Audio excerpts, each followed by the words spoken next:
Mr. Zuver. All right.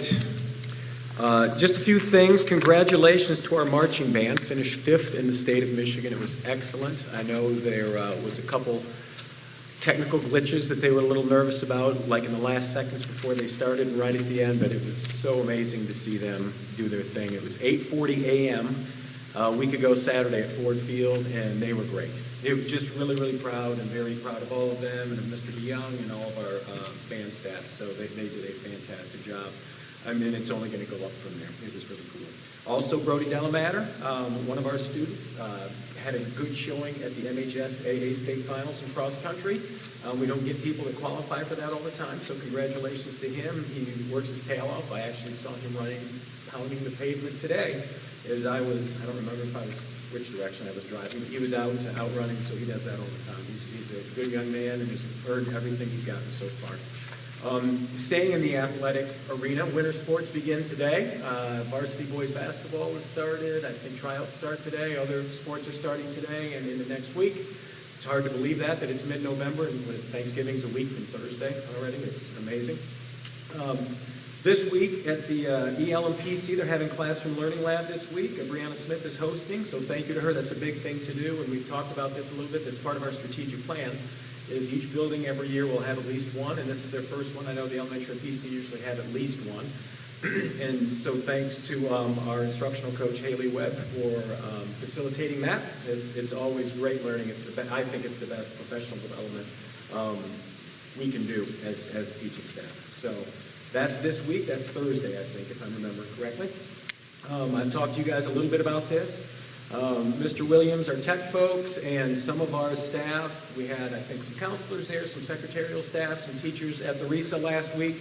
The big debate, Power School versus the new Skyward.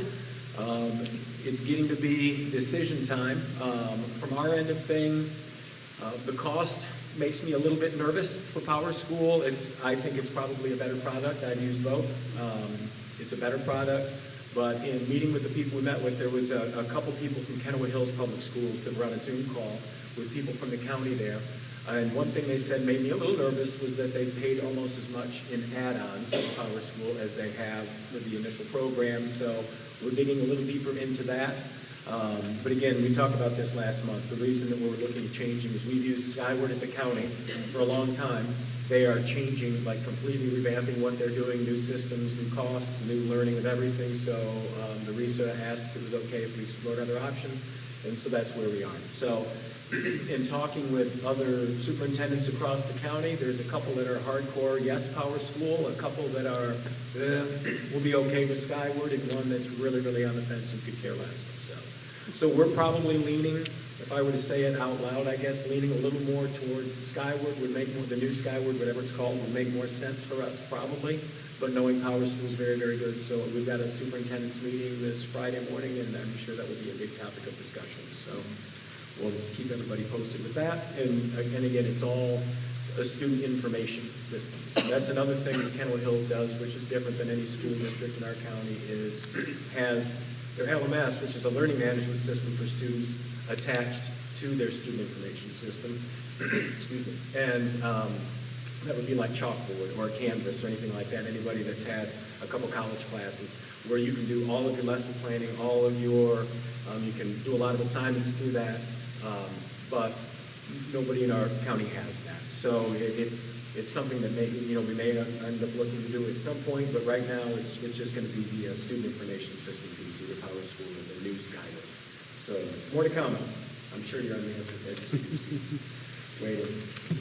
Officer Visser and I also attended the Newaygo County School Safety Meeting last week, maybe Wednesday or Thursday. I got to ride in his new cruiser, actually in the front seat and not the back seat, so that was good. Always good to be in that part of a police car. But did a lot of talking about crisis communication was the subject this time, about how do you communicate with the public if an event happens, and the difference between an emergency and a crisis, and how do you manage that, and who's in charge of what. And we've done a lot of that already. Again, Officer Visser's been very good about doing some tabletop work with us, and we're going to be doing some more of that as our administrators and directors move forward, and just have us think about, okay, if this happens, then what? What do you do the first 3 minutes? What do you do the first 10 minutes? What do you do the first 15 minutes? Who's communicating with parents? How are you communicating with parents? When the media is here, how do you handle that? Where are we going to be meeting? We've got a lot of that in place already, but it's always good just to refresh because no two emergency situations are exactly alike. And so that's a hard thing. I've talked to a lot of people, and personally we've had to deal with stuff. I have as a building leader and a district leader a couple times where you think, oh boy, this is something a little heavier. It's different every time, and you feel like you're ready until it's time. And then there's always things that come up from just the mass of information that is shared with you, and what do you communicate and what don't you, because you don't want to communicate something that's not correct, and it's just a lot to think about. It is a lot to think about. So that was the focus there. I think those meetings, we meet quarterly, are going to be more tabletop activities. I think moving forward, that's kind of the wish of the police chiefs, because it's school superintendents, some principals, police chiefs, and school resource officers. So it's a big, and the emergency management team from Nuevo County as well. We just all want to have a common language and be on the same page when it comes to this stuff, which is a good thing, because a lot of the police departments are small enough that people are going to come help. So if White Cloud comes down to help us with this situation, we want to be speaking the same language and using the same terminology. Mr. Aiken mentioned a couple of field trips they've taken. A lot of our buildings have already taken some pretty cool field trips this year, so thanks to some of the grants we've been able to procure with that, and thanks to the Fremont Area Community Foundation for continuing to fund those types of trips. It's a great thing for our students to actually see something and breathe it and live it and touch it and be there, as opposed to just looking at it online or in a book or talking about it. So. And thanks again to all of our staff members and our transportation department who organize and chaperone and drive. It's a lot of work. It's a lot of work, but it's so worth it for our students. The MBE Future Proud Educators will be here on the 28th of this month to do a special. It's kind of like, it's an interview, actually, with Coach Santana, with Cello. He's sitting out here. They've chosen him to be the first person in the state of Michigan talking about how people who shift careers because they've got a heart for teaching and a heart for students, and what he has done and how he has impacted hundreds, if not thousands, of students already at all of our building levels, and his journey from what he was doing before to being here with us. So the state of Michigan thinks he's an amazing story, and I agree 100%. So we're very excited for you, Coach, and very proud of you, and that will be a neat day. For them to be here and do a 30 for 30, I mean, kind of like ESPN. So it will be great. So congratulations. That's at the end of this month. And then there's one thing that was not on what I sent you earlier. I heard back today from the Forestry Assistance Program. We talked before about where our property is with the watershed project, about looking at having some foresting done. I don't know what the right term is. Thinning of trees done. That's something that happens every 10 to 15 years. And so I heard back, again, from the Forestry Assistance Program for Nuevo County today, and they'll be setting up a meeting here shortly, so at least we'll have an idea and go out and walk the property and take a peek at what they can do, and we'll make a few dollars from that, and it will be healthier for our property and for our forest out there. So, any questions? Okay. Congratulations, Cello. That's awesome. Yeah, I do. Hey, Brett, on the new math program, can you give us a brief update on the student success or teacher's assessment? What have you heard back on that? Which one?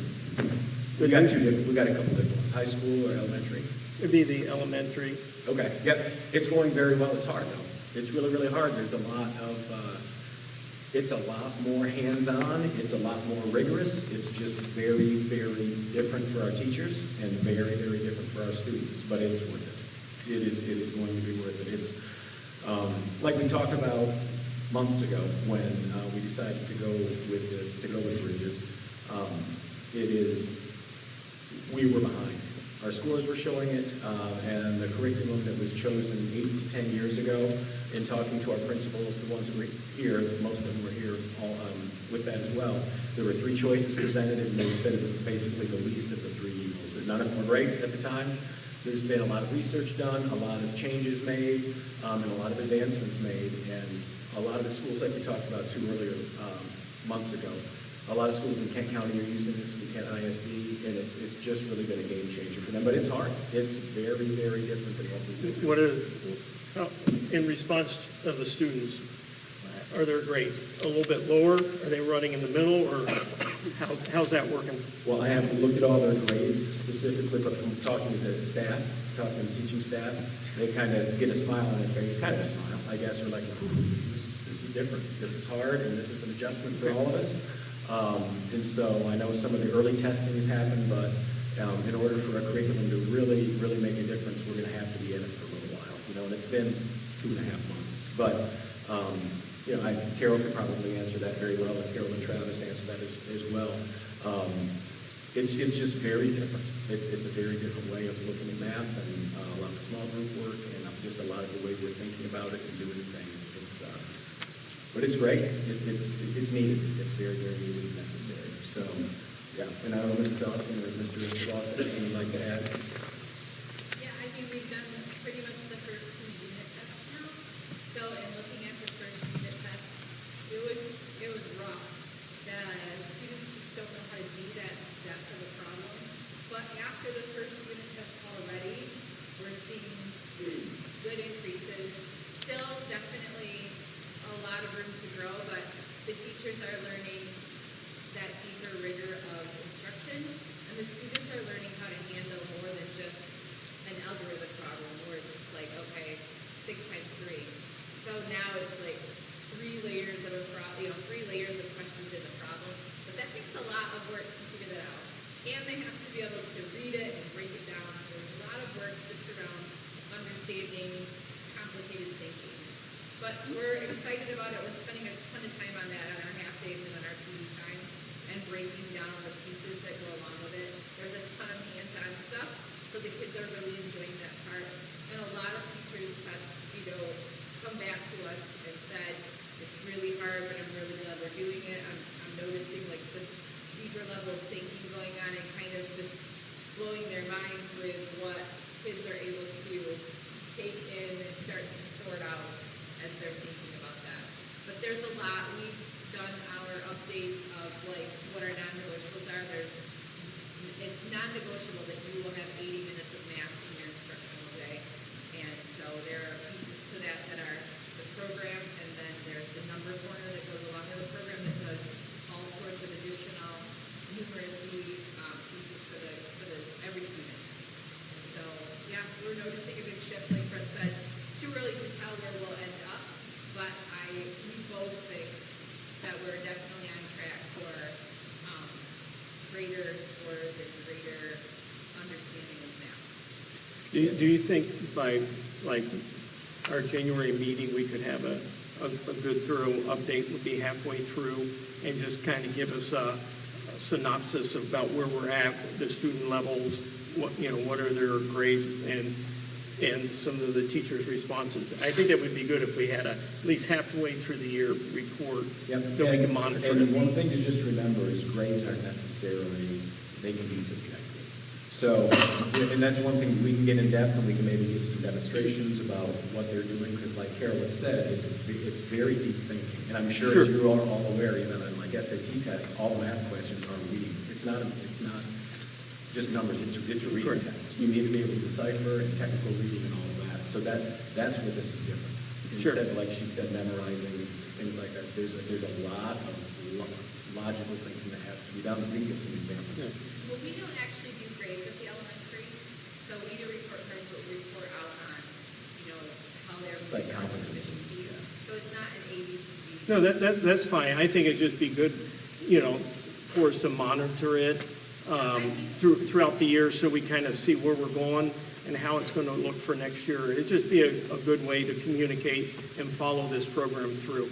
Yeah, I appreciate the question, and I think out of respect for teachers, it would be Sure. good to move it a little bit further along, because they just completed their second unit test. So I think that we'll have teachers that are excited to present.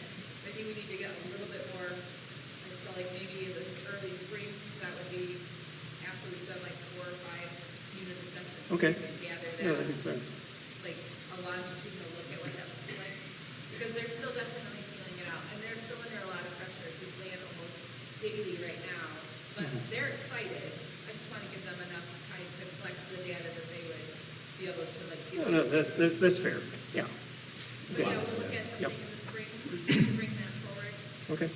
Lots of new learning for everyone.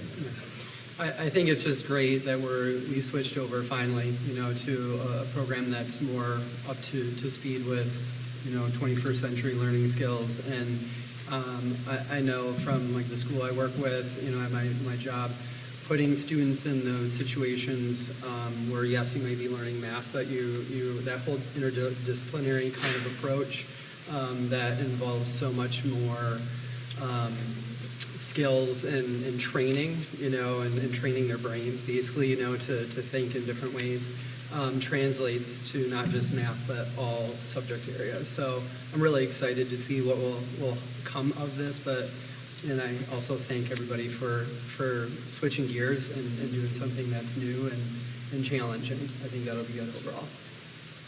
I'm just curious, Mr. Simon, Mr. Aiken, how are you guys feeling about the new programs? So what we're currently doing is, John Solis is our math PLC leader, and he's working with middle school staff right now on the program that they're using for a long time.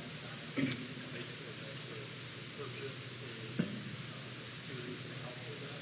So we're kind of monitoring that and seeing how it goes as John works for, there's a lot of math teachers down there. So this is kind of our year to get into that, and then we're hoping that by the end of this year, we'll be able to come to you with a proposal for a math program.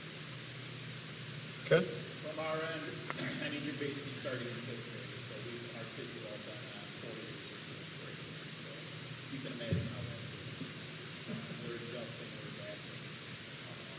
We need to do it Thursday, try to keep our fingers on this, how we can get to the huge adjustment, everybody do yourself. We really should that, start the job before that. Kids that know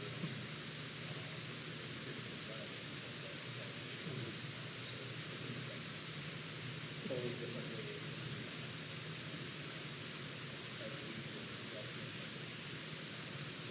We're going to go from December to fast.